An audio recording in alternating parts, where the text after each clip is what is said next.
නෂ්ටකාමය, ලිංගික අප්‍රාණිකත්වය. මේ ඕනෑම අවස්ථාවක වැඩිහිටි ඕනෑම කෙනෙක්ට ඇතිවිය හැකි රෝග තත්ත්වයක්. මේදී සිද්ධ වන්නේ ලිංගික ක්‍රියාවන් කෙරේ ඔබ සතු හැකියාව ඉවත් වෑයම.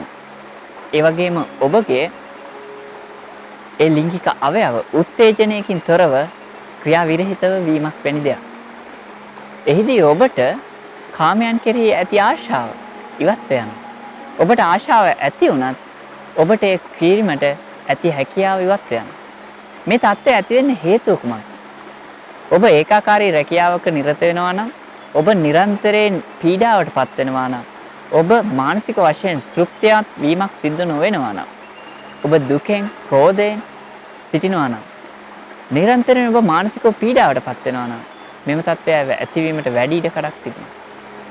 ඒ වගේම ඔබ නිසියාකාරයෙන් පෝෂ්‍යදායී ආහාර ලබා ගන්නෙක් නොවේ නම්, තද අවුවේ නිරන්තරයෙන්ම සිටිනවා නම්, අධික මෛතුන්‍ය ක්‍රියාවන් සිද්ධ කරනවා නම් මෙම தත්ත්වය ඇතිවීමට පුළුවන්.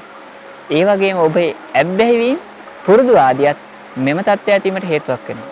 උදාහරණයක් විදිහට ඔබ වැඩිවියට පත්වීමත් සමගම සංවින්දනය වගේ දේවල්, ඊළඟට අසභ්‍ය දර්ශන, අසභ්‍ය පුවත්පත්, මේ දේවල් නිතර පරිශීලනය කරන්නට ඇබ්බැහි වූ එක්නම්, ඒ වගේම මද්යසාර, දුම්කල, දුම් භාවිතය, දුම්පානය, මෙවැනි දේට ඔබ නිරන්තරයෙන් ඇබ්බැහි වී තිබෙනවා නම් මෙයත් ඔබට නෂ්ටකාමයේ ඇතිවීමට හේතුවක් වෙනවා.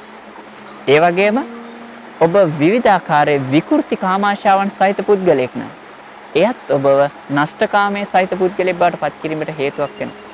එව නිසා ඔබ නිරන්තරයෙන් මතක තබා ගන්න යහපත් මානසිකත්වයක් පවත්වාගෙන යන්න.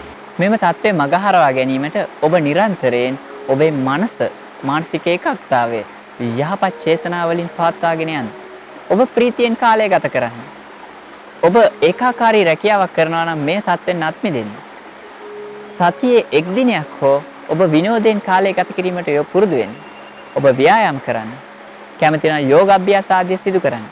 ඒ වගේම භාවනා යෝගියව කටයුතු කිරීමට, සිල්වත් වීමට ඔබ නිරන්තරයෙන් පුරුදු වෙන්න. ඒ වගේම ඔබ තුල පවතිනවා නම් විකෘති ආශාවන්, මෙවැනි තත්ත්වයන් ඔබ ඉවත්වන්න. ඔබ වැරදි ඇබ්බැහි වීම වලට යොමු වී තිබෙනවා නම් මේ තත්ත්වයන් මගහරවා ගන්න. ඔබ මානසික වශයෙන් පීඩාවට පත් වෙනවා නම් ඔබ විනෝදාංශයක් කරා යොමු වන්න. පොත්පත් කියවීම, ක්‍රීඩා කිරීම, කෙලිදොලෙන් කටයුතු කිරීම, විහිළු කිරීම, ඇස් රතු වන නොවේ, හානිදායක නොවන විහිළු කිරීම, සතුටින් සිටීම, මෙවැනි දේට ඔබ යොමු වන්න. එවිට ඔබ නෂ්ටකාමයේ, කාමයන් කෙරේ ඇති ආශාවෙන් ඉවත් වීමක් සිදු නොවේවි. ඔබ නිරෝගී, කාමාශාව සහිත යහපත් පුද්ගලයෙක් බවට පත් වේවි.